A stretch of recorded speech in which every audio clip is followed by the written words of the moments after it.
মণ্ডলী ও শ্রোতা মণ্ডলীকে এবং অবসরিকার সমস্ত সদস্যবৃন্দকে জানাই আমাদের প্রীতি ও শুভেচ্ছা, ভালোবাসা। বিশ্ববরেণ্য কবিগুরু রবীন্দ্রনাথ ঠাকুরের লেখা পূজারিণী আমরা পরিবেশন করব অবসরিকার সদস্যবৃন্দ।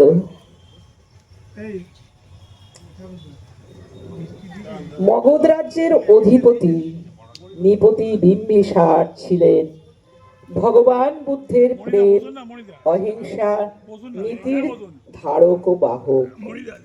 তার পুত্র অজাতশত্রু ছিলেন বিপরীত। সিংহাসনে বসেই হিংসার রক্তস্রোত বইয়ে দিলেন।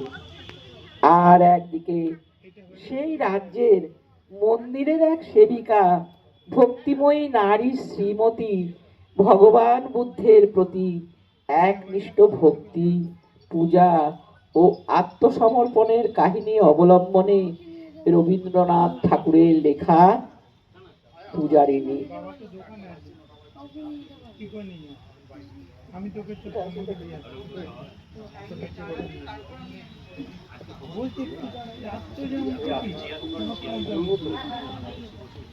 বুদ্ধং শরণং গচ্ছামি, ধর্মং শরণং গচ্ছামি, সংঘং শরণং গচ্ছামি, বুদ্ধং শরণং গচ্ছামি, ধর্মং শরণং গচ্ছামি, সংঘং শরণং গচ্ছামি।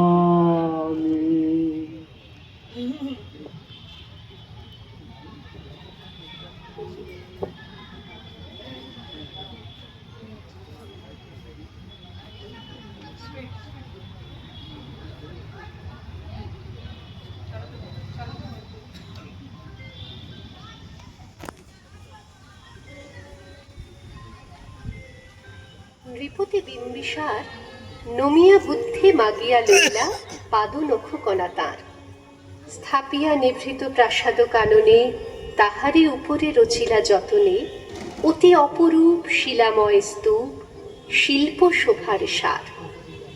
সন্ধ্যা বেলায় শুচিবাস পরি রাজবধূ রাজবালা, আসিতেন ফুল সাজায় ডালায়, স্তূপ পদমূলে সোনার থালায়, আপনার হাতে দিতেন জ্বালায় কনক প্রদীপমালা।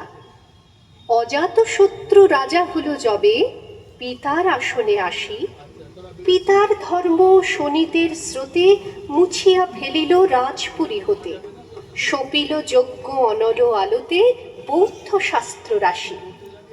কহিল ডাকিয়া অজাতশত্রু রাজপুর নারী সবে, বেদ ব্রাহ্মণ রাজা ছাড়া আর কিছু নাহি ভবে পূজা করিবার, এই কটি কথা যেন মনে সার, ভুলিলে বিপদ হবে। সেদিন শারদ দিবা অবসান, শ্রীমতী নামে সে দাসী, পুণ্য শীতল সলিলে নাহিয়া, পুষ্প প্রদীপ থালায় বাহিয়া, রাজমহিষীর চরণে চাহিয়া নীরবে দাঁড়ালো আসি।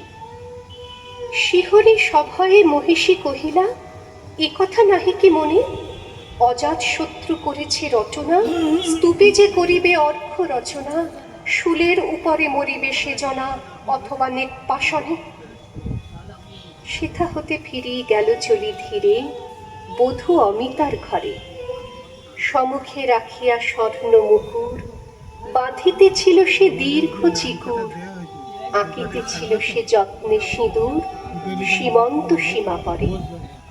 শ্রীমতীরে হেরি বাকি গেল রেখা, কাঁপে গেল তার হাত, কহিল, অবোধ কি সাহস বলে এনেছিস পূজা, এক্ষুনি যা চলে, কি কোথা দেখিবি ঘটিবে তাহলে বিষম বিপদ পাত। অস্তরবীর রশ্মি আখার খোলা জানালার ধারে, কুমারী শুক্লা বসি একাকিনী, পড়িতে নিরত কাব্য কাহিনী। চমকে উঠিল শুনি কিঙ্কিণী, চাহিয়া দেখিল দ্বারে। শ্রীমতীর হেরি পুঁথি রাখি ভূমি, দ্রুত পদে গেল কাছে।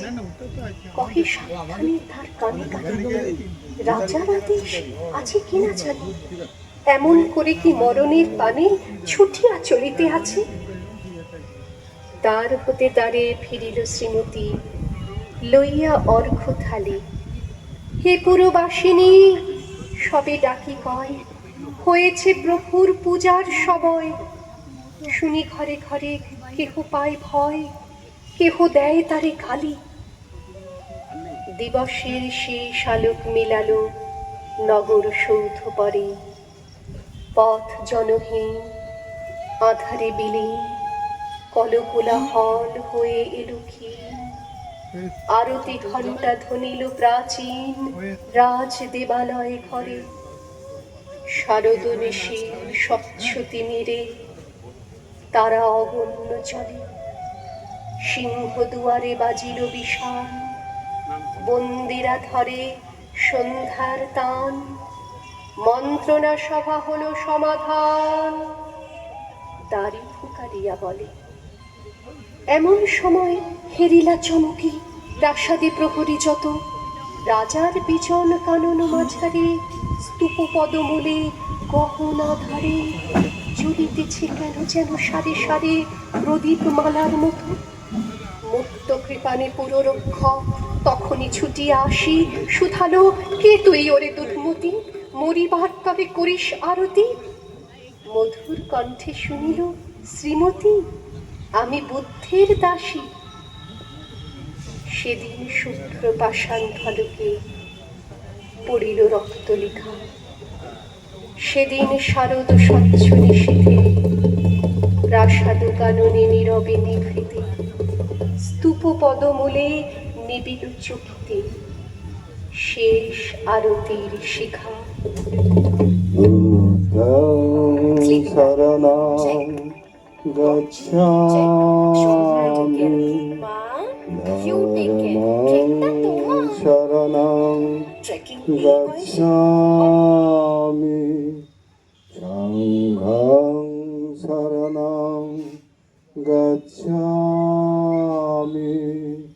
বুদ্ধং শরণং গচ্ছামি, ধর্মং শরণং গচ্ছামি, সংঘং শরণং গচ্ছামি।